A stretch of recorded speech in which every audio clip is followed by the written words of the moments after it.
For today's video mga katrops, panibagong araw, panibagong luto, serya na naman tayo ngayon. At dahil gusto nga ng mga kasama namin dito sa bahay na umigop nga daw sila ng mainit na sabaw, kaya naman sinigang na bangus na nga lang yung niluto ko. Abay, napaka-solid nito, lalo na't nilagyan pa ng chili garlic oil.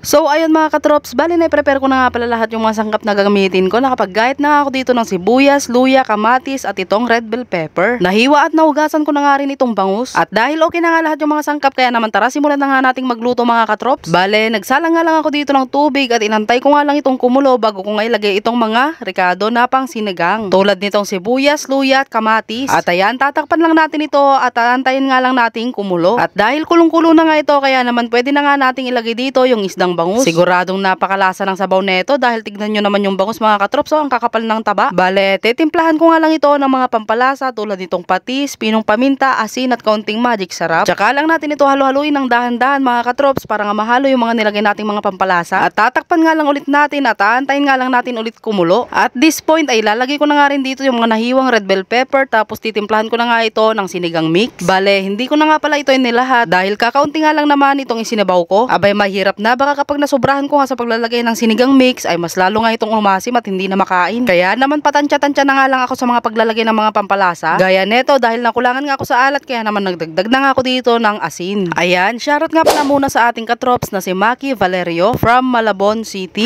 Ganon din kay katrops Monica from Oriental Mindoro. Shoutout din kay Wanafly Army kami. Ganon din kay Panondi Norhana at kay katrops Casey. At maraming salamat nga rin pala sa aking star sender na si Madam Gina.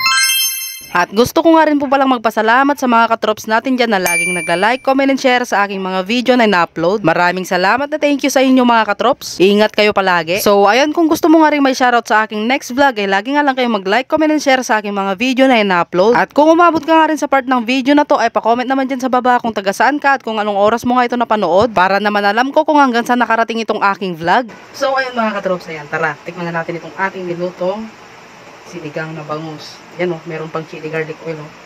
Solid. Yan o. Napakakapal ng taba mga katrops o. May ganyan mga katrops mga tayo. Siyempre, basta usapang bangus. Inuuna dyan yung taba. Yan.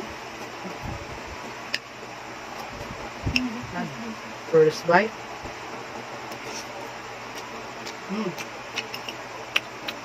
Sarap ng chili.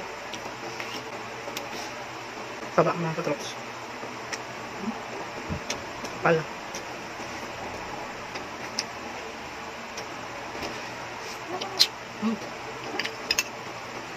Sarap.